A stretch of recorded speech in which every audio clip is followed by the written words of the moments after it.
सजनवा,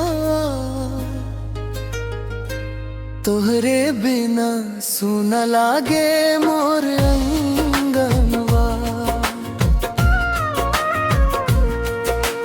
रात दिन तोहार याद सतावे, तोहरे बिना दिलवा चैन न पावे। जब से देखनी तोहरे नैनन के काजल, दिलवा हो गई पूरा बाबरा। तोहार हंसी लागे चांदनी के उजियारा, देख के तो के भूल गई जग सारा। आजा हो सजना बाहों में समा जा, दिल के हर बातियाँ आज सुन जा। तोहरे बिना सुना लागे संसार, तू ही बारहा गालिया सच्चा प्यार।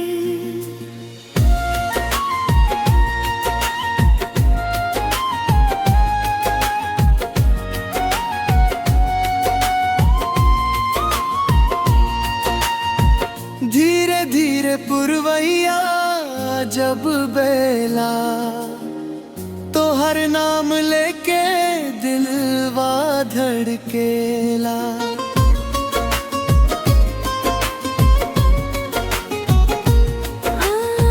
चंदा सितारा सब पूछे हमसे, काहे खो गइलू इतना प्यार में। तू ही बिहानवा, तू ही संझरिया, तोहरे से रोशन मोर नगरिया। हर सपना में बसल बाड़ू, हमरा दिल के धड़कन बाड़ू।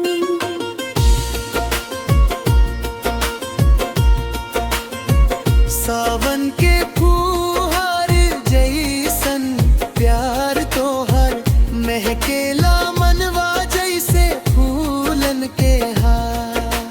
तोहर ही संग जिए मरे के चाहत, तोहरे बिना अधूरा हर राहत।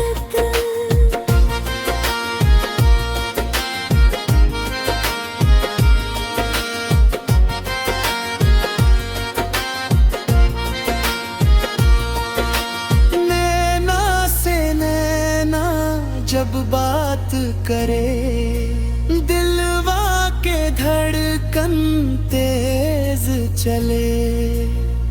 तोहरे हंसी पे जान लुटाई, तोहरे खातिर दुनिया भुलाई।